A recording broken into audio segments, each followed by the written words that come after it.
You might be destroying your reputation without even realizing it. There are habits that seem harmless, almost invisible, but slowly they erode the respect people have for you. And the worst part is, you might be repeating these patterns every single day, unaware of the damage they're causing in your personal and professional life. In today's video, I'm going to show you the 4 toxic habits that are silently sabotaging your image. If you want to be taken seriously, respected, and remembered, you need to know and eliminate every single one of them. Before we begin, a special thank you. The Stoicism Everyday channel exists because of you. Every comment, every like, every time you share a video, it has given us the real motivation to continue producing this content with even more depth and intention. Watching this community grow, reflect, and transform is what drives us. So, from the bottom of my heart, thank you for walking with us on this journey of self-knowledge and daily evolution. I'm truly grateful. When respect disappears, it's rarely by chance. It's the result of small actions or omissions that, over time, accumulate a silent cost. And if there's one philosophy that helps us see these patterns clearly, it's Stoicism. Marcus Aurelius, the Emperor of Rome, wrote, "Waste no more time arguing about what a good man should be. Be one." A similar sentiment applies here.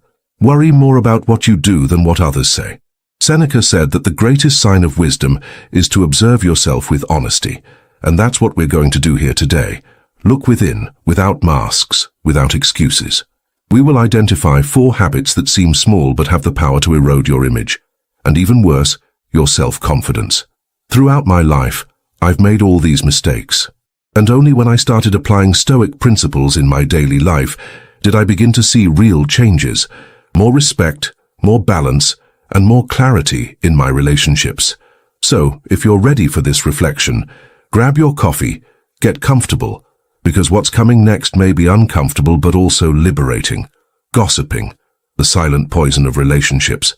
The first behavior that destroys respect is perhaps the most common and the most underestimated. Gossiping. Yes, gossip seems harmless, almost like water cooler talk. A social bond, an innocent distraction in the middle of a routine. But here's the raw truth. Whoever gossips to you will gossip about you.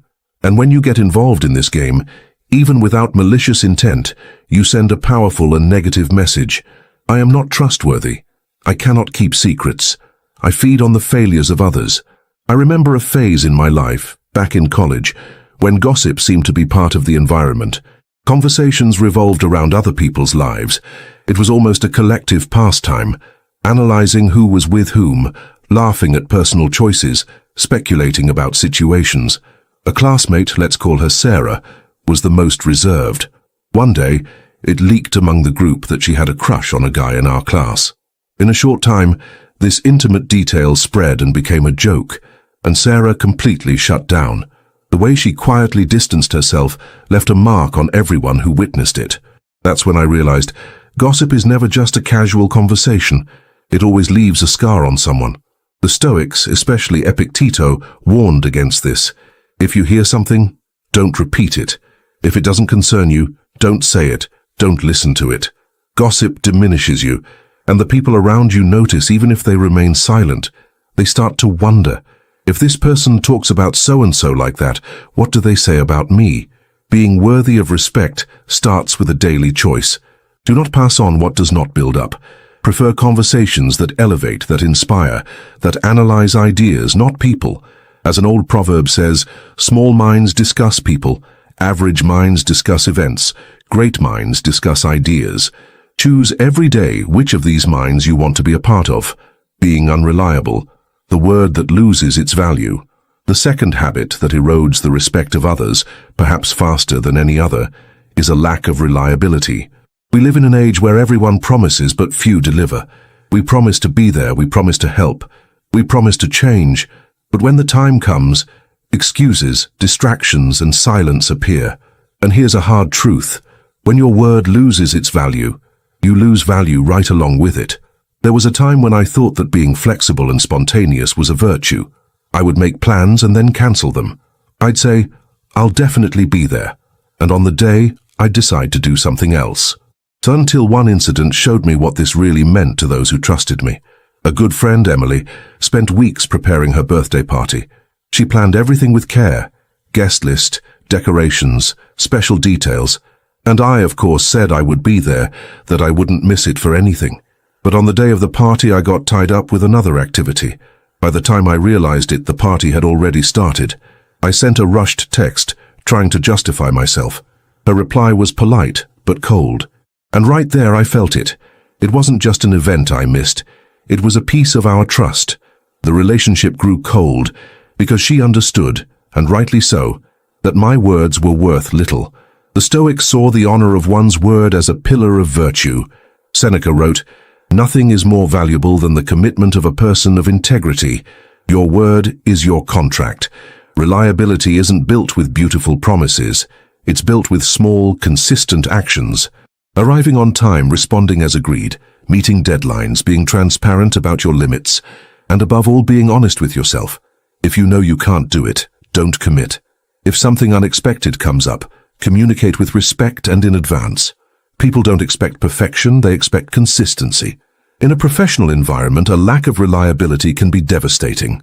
You can be talented, intelligent, even charismatic, but if you don't do what you say, you will slowly be excluded from the most serious opportunities. Because at the end of the day, respect is born from trust. And trust is born from the repetition of your integrity, even in the smallest details.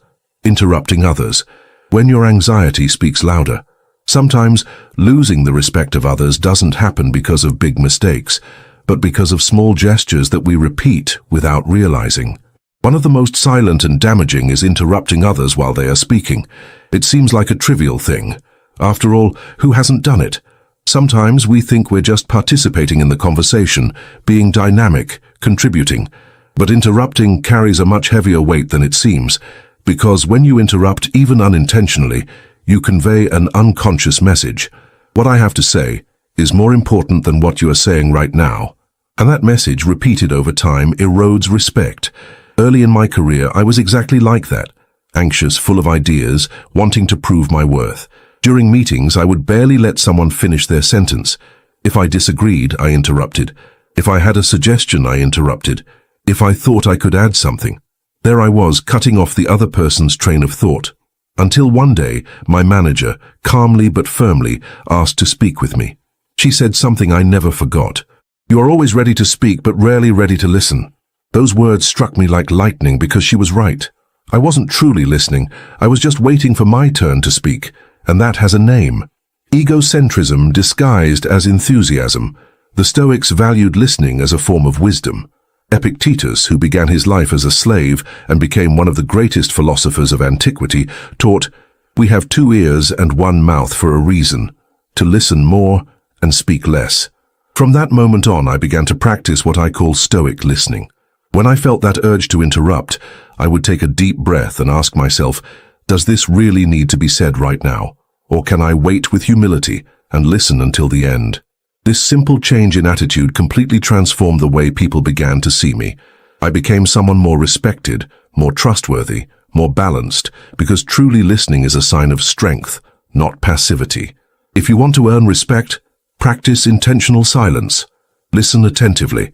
Let the other person finish, because when you learn to listen with presence, you not only understand better, you strengthen bonds and gain something rare these days: consideration, complaining, excessively, when negativity becomes your identity. We've all complained about the traffic, the boss, the weather. Complaining seems like a release valve, an almost therapeutic vent. But when complaining becomes a habit, it stops being a relief and becomes a burden. And the worst part, a burden that you spread. Constant complaining transforms the environment around you. People start to pull away without knowing exactly why. And it's not because you're a bad person. It's because being around someone who constantly points out what's wrong without taking action drains energy. I've lived through this cycle myself. There was a time when everything was a reason to complain. If it rained, I complained. If it was hot, I complained. If someone wronged me, there I was, stewing over it for days, until a friend, with courage and sincerity, said to me, "Man, it seems like nothing is ever good enough for you. Have you ever noticed that?" At the moment, I got defensive, but those words echoed for days, and they hurt because they were true. I had grown accustomed to the role of the victim, And the problem with living as a victim is that you give up your power. The Stoics teach us something fundamental. Do not complain about reality. Transform what is within your reach. Accept with serenity what is not. This is the essence of Stoicism. The rain won't stop just because you lament it. The traffic won't move faster because you huff and puff behind the wheel. But your attitude, that can change everything. From the moment I started observing myself and replacing complaining with action or acceptance, everything changed. If the environment was bad, I left. If something went wrong, I looked for a lesson. If there was no solution, I took a deep breath and moved on. This didn't make me a blind optimist. It made me lighter. And the people around me started to notice. Want to know if you're trapped in this cycle? Reflect. Do you talk more about problems or solutions? Do your conversations energize you or drain you? Do you have a habit of being grateful or complaining out of habit?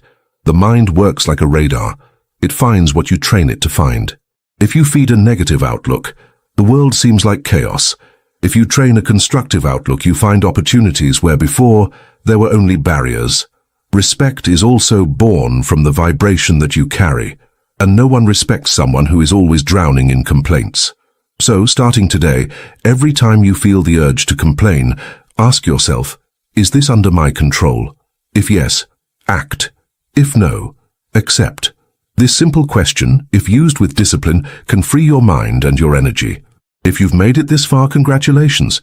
It shows that you are willing to do the hardest work, to look within, because gaining the respect of others begins with something deeper, respecting yourself. Today we talked about 4 habits that silently sabotage your image. Gossiping destroys the trust that others have in you. Being unreliable undermines the value of your word. Interrupting demonstrates ego and impatience. Complaining excessively pushes people away and traps you in negativity. The good news is, all of these habits can be replaced with Stoic discipline, with active listening, with integrity, and with conscious action. Marcus Aurelius wrote, "The best revenge is to be unlike him who performed the injury." I would say the best way to earn respect is to be different from the majority, to be someone who inspires trust, peace, and presence. And if you take one step a day, one habit at a time, you will notice a subtle but powerful change in the way the world responds to you. Now tell me, which of these 4 habits do you recognize most in yourself?